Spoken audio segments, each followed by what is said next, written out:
Up next on our journey through the fiber arts, we visit Robin Edmondson, whose work focuses on the colors that make fiber works what they are.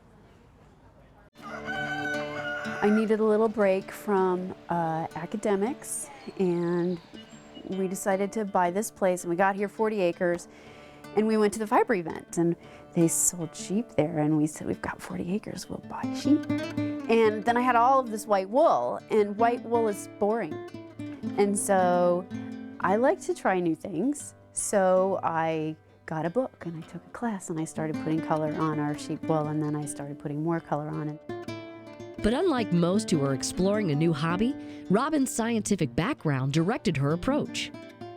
I did sample books because I am a little bit of a scientist, and I had to see what happened, and so I set myself this task of figuring out if I start with 3 primaries, then you mix them this certain way, you can get all these colors, and I thought, well, we'll try and see. I did a little bit of time, and I was using little itty-bitty jars.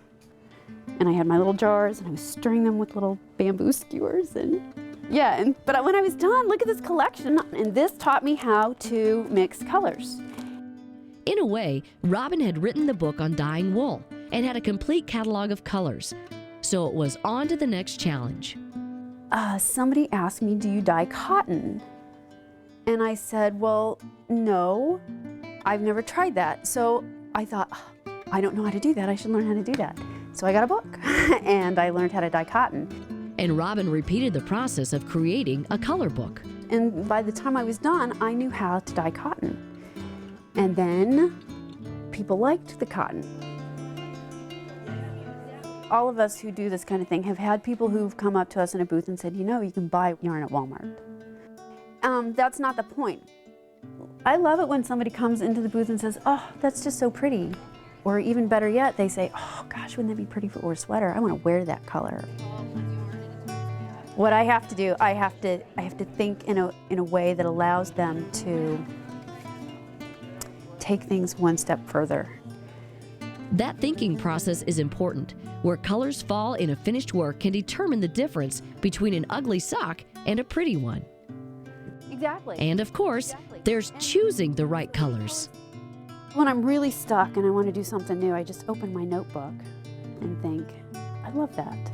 I love that. And then I put it on yarn. Color combinations are called colorways, and Robin sees them in everything, from flowers and classical art to a stormy sky. I like this, like that right there, and I would say to myself, okay, I need a sort of an orange juice yellow, and then a kind of a chartreuse, and then a tangerine orange. Robin begins with white yarn of various weights, some bound with nylon for an added effect. The first step is a high pH soak. It needs to be about 10.5, and that's right on.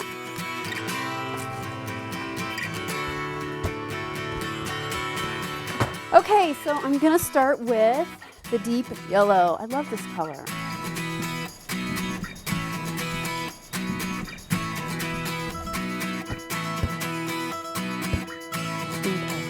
Once the dyes are applied, they sit overnight, a process called batching.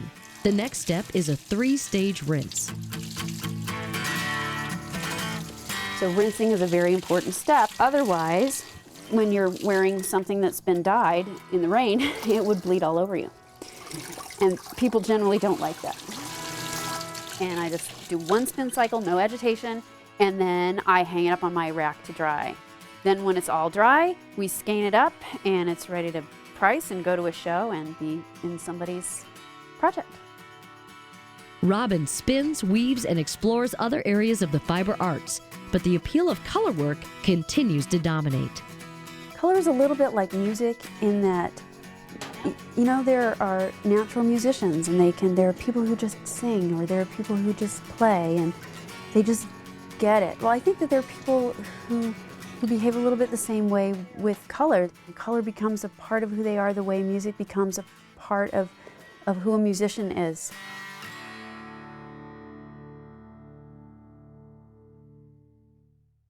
See Robin's incredible dye work and follow her blog for insight into her inspirations at robinjedmondson.com.